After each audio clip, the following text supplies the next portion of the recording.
He got around me at the very end of the game and walked over me. Yes, Mr. Barry, think about that. How do you get around someone and then walk over them? To score the final try, which meant they won and we lost. And I'm still reminded by my friends from that year that we should have won that game, Jarvis. It's your fault we lost that game. Boys take rugby very seriously, girls. And I say, it's not my fault. There was a little girl in the crowd that I noticed. She was in a brown and white uniform and she took my attention right near the end and I was distracted. Of course, that doesn't wash, but it is true. That is true. I just turned around at one point when I thought I was all fantastic and I noticed this pretty girl in the crowd about my age in a brown and white uniform, and I thought, wonder about that. I gave enough attention to her to miss a key move in the back line, or I might have had my mind elsewhere, and this monster scored the winning try right on full time. Well done, Nudgy. But I have never found out who that girl was. But it doesn't matter. I've done far, far better. It was no great loss. And of course I told you that we had a dance that night and I was hoping that I'd meet her. But they only invited All Hallows and that was a great disappointment.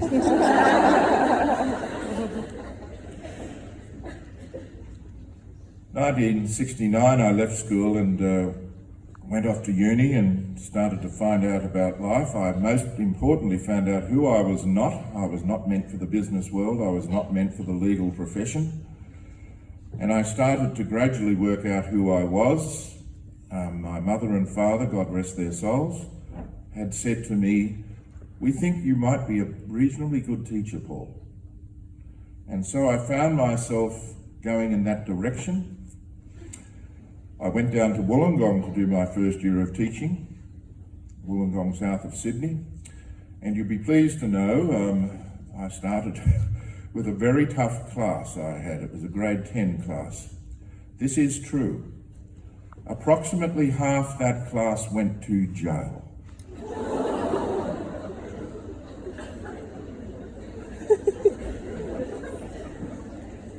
I then fell on my feet by going to a wonderful school in Sydney that Mrs. Morrow referred to called Santa Sabina.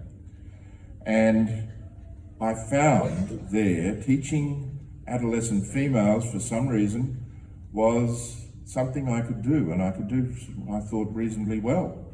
This is after many years of wasting my time in the business world and for a short period of time in the legal profession. And that meant that I was able to do something well, not good, well, adverb, well, but I had met the girl who was going to be my wife, and in those years, they were fairly turbulent years, I won her heart, then I lost her heart, and then I won it back again. And my marriage to Linny was the happiest day of my life. She said, "Don't embarrass me," but I am. I had decided, of course, that I was going to be spending my time with Linny up here because her family came from up here. And I sent off about 50 applications. I went to the headmistress of Santa Sabina and I said, "Look, I don't know these schools in Brisbane. What do you think I should do if I get an acceptance from someone?" And she said, "Paul, there are only 4 schools. If you can get one of these 4 schools, you are doing well. You are doing really well. They are Terrace, not Nudgy. It was Ashgrove. Terrace or Ashgrove. I'll come back to Nudgy in a minute, don't worry. And for the girls, look, if you hit St. Rita's or All Hallows, you are going to go to heaven early." Well, one Saturday morning I got a phone call from Sister Kathleen Tynan, who was difficult on the phone. And she said, I have read your application and I would like you to accept a position. She was hard work. And I thought, oh, St. Rita's, that was one of the schools. Yes, sister, I will. Now, literally within an hour, I got 2 other phone calls. One was from Nudgy, offering me a position. And you'd be interested in this. I said to Brother Greening, I think it was, who was the headmaster, Brother, I've just accepted a position at Santa Sabina. And he said, oh, that's our sister school. And I said, okay, thank you for that. But I've accepted that position. And then about 20 minutes after that phone call, I got an offer from All Hallows. And I was happy to say no to All Hallows. I would have liked to have gone to All Hallows, but not over preference here. It's too big. This is a good sized school, and that was important to me, and it meant because I could basically know everybody. And in the last few days, I've applied that principle because I've seen some funny faces around the school, and I've turned around to somebody and I said, has that girl been at this school all this time? And I haven't noticed. No, they're from Switzerland. Okay. I'm a bit absent-minded. So I came here, and really, I came to heaven on the hill, as Sister likes to call it. And I have not looked back. So 1980, I walked up the driveway with a wonderful lady from Canberra. At that time, we had a laugh. Her name is Marilyn Savage. And Marilyn Savage and I walked up the driveway together, and I am here now, nearly 40 years later. Where would I go? What other school would I want to go to? I wanted to teach economics and SOR, a strange combination, but I just loved it. I just loved being here. And if I go, I'd have to go to a better school.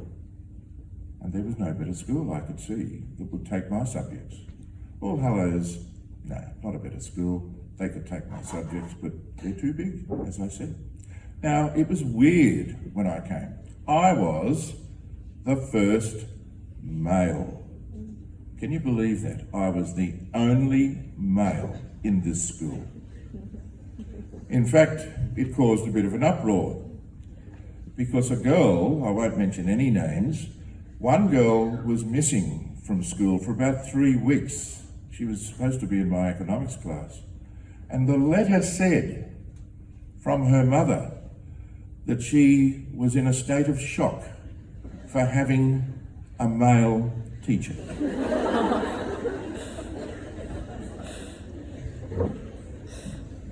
That is true. I should have kept that letter, but I've seen that mother and I've reminded her of that letter.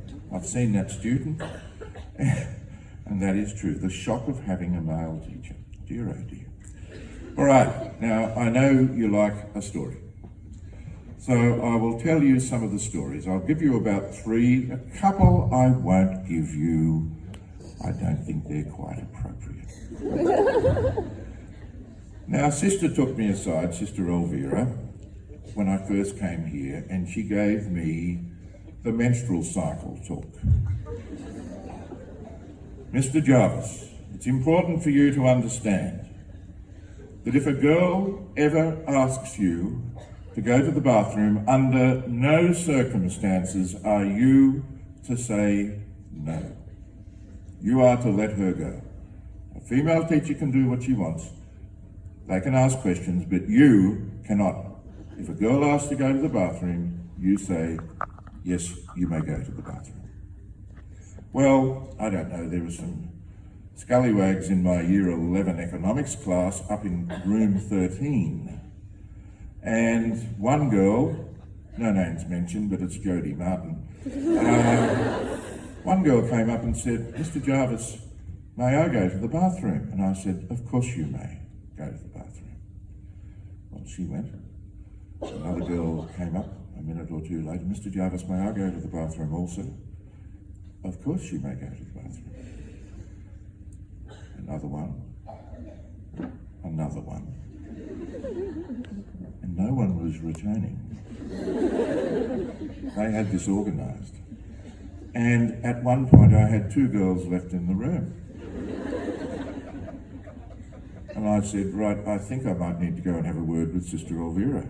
So I went down to Sister Elvira and I said, Sister, I've done exactly what you asked me to do and now I basically have no class. And she said, who started this? And I said, Jody Martin.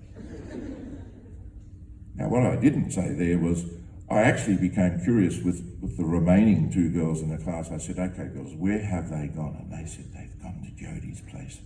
And I said, where's Jody live? She lives on Oriel Road. If you come over here to the window, Mr. Jarvis, and look down there to Oriel Road, which is the road which goes along the back, if you look down there, you will see the big, lovely house on the corner, the old colonial, and I think there they are. Oh, look at them. There they are. They're all on the veranda waving at me.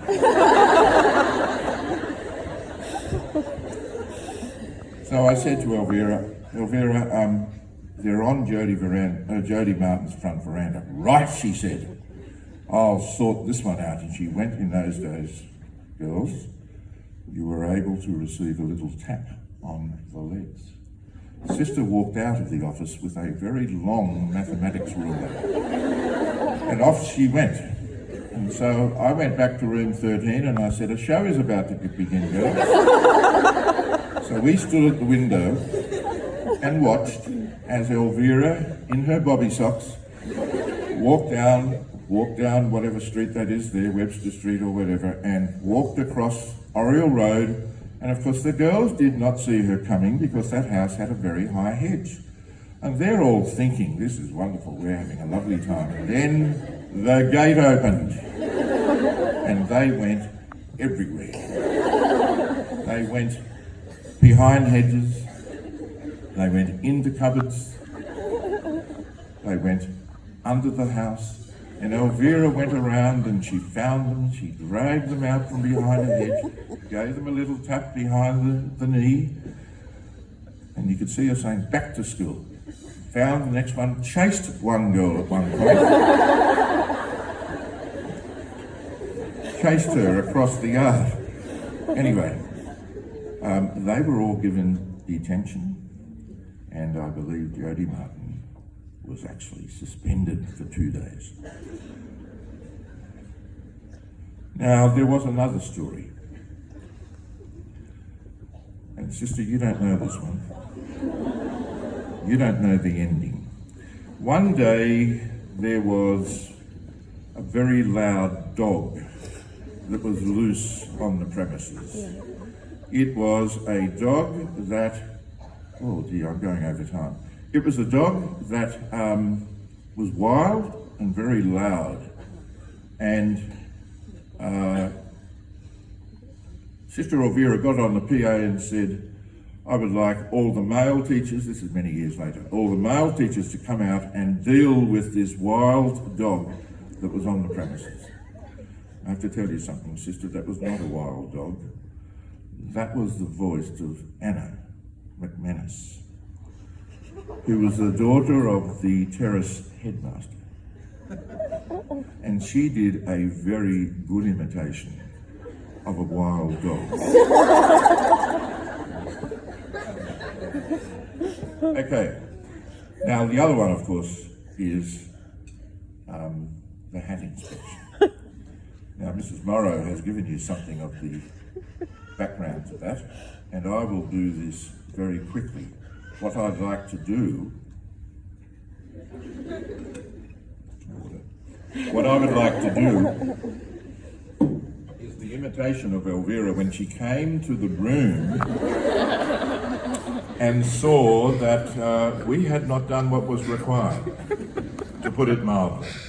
And what Mrs. Morrow did not say was, I was so happy that I think it was you, Grace Russell, who said, let's put on some music and celebrate. And there are some people who were in that room at this time, you can attest to this. And so we put on some music. So when Elvira arrived at the door, while the rest of the school is in lockdown, we have music playing quite loudly and we are dancing. Elvira comes to the door and she does this.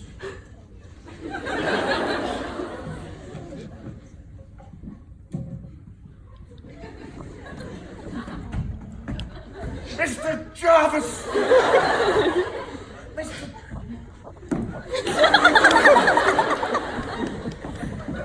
What are you doing? What are you doing?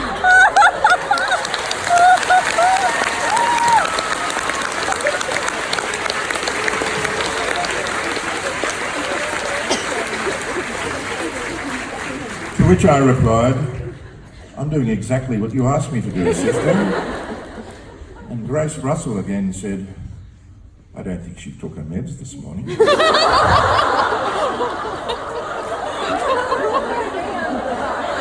Sister, it is all with great fondness that we recount that story. Okay, some little things, very quickly. I have never done an admission. I have never done a lesson plan.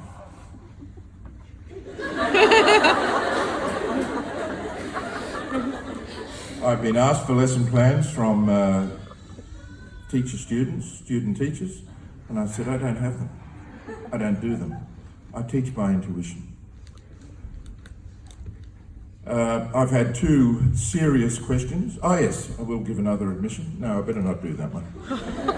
Two serious questions have been asked of me in the classroom. Both of them bizarre.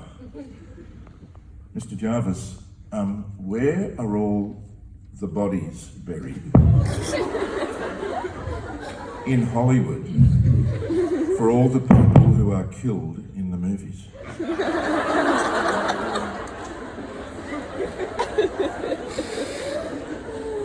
The other one is relevant now because the other day on Bachelor there was an ex-St. Rita's girl who, when the introductions were all happening, the Bachelor said, I am an astrophysicist, and the ex-St. Rita's girl said, I am a Gemini. I have to tell you now, that girl, and I won't mention her name,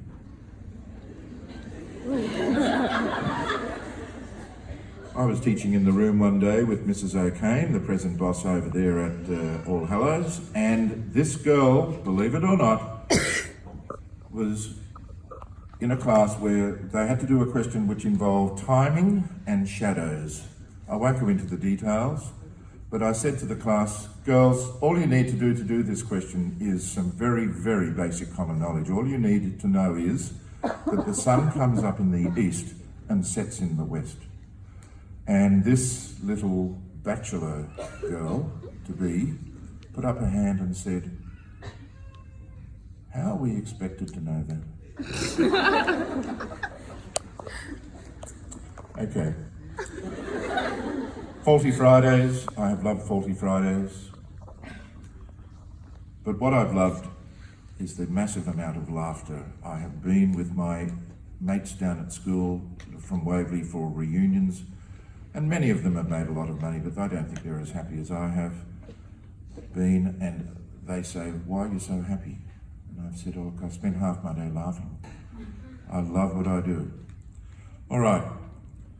I hope you will fondly remember some things. I'm the one who said, you have the concentration span of a struggling flea. And that's probably being unfair to the flea. Oh, you are going to make somebody happy one day, poor bugger.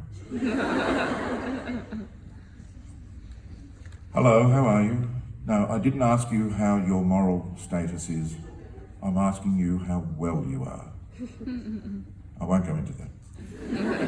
Oh, so you are the sister of. You poor thing. Oh, so you are the daughter of. Well, the fruit doesn't fall far from the tree, does it? That is not elevator music, girls. That is jazz, smooth jazz. Yes, there was a little band years ago called the Beatles. You might have heard of them. I know some of you haven't. No, sweetheart. One Direction is not just like the Beatles. I hope you remember the peace sign. All right, now I'm finishing up. We all have to, in our lifetimes, say goodbye to people. And I will go through what I think now is something that we should all do when we are going to say goodbye. Whether someone's passing away, whether we're saying goodbye to a nudgy boy, whatever is the case. So let's go through this, and I'm feeling sad now. I want you to know that I have always appreciated your smells. That Year 10 class in Wollongong reeked.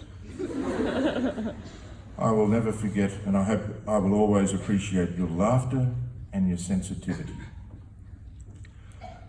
What I particularly love about you is how you appreciated what I did.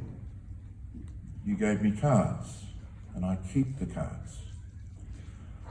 I appreciated your expressions of thanks at the end of a lesson, and I very much appreciated your sense of humour. I hope you have forgiven me for hurting you in any way, and I know I have. I know. Please don't worry about what I said about nudgy boys.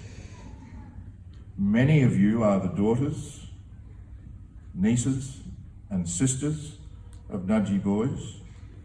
And nudgy, and it's been a joke the whole time, ever since I found out that you are the sister school of nudgy. I came to St. Rita's and said to Sister Kathleen, so St. Rita's is the sister school of nudgy, sister. And she said, well, they think that, we don't. When you think about me, I hope you will remember the peace sign, my stories, the ladder of love, and my life advice. For your future, what I wish for you is good relationships. The guts to stand up and do what is right. Don't be worried about the naysayers who will criticise you. They will always exist. You have to rise above that. And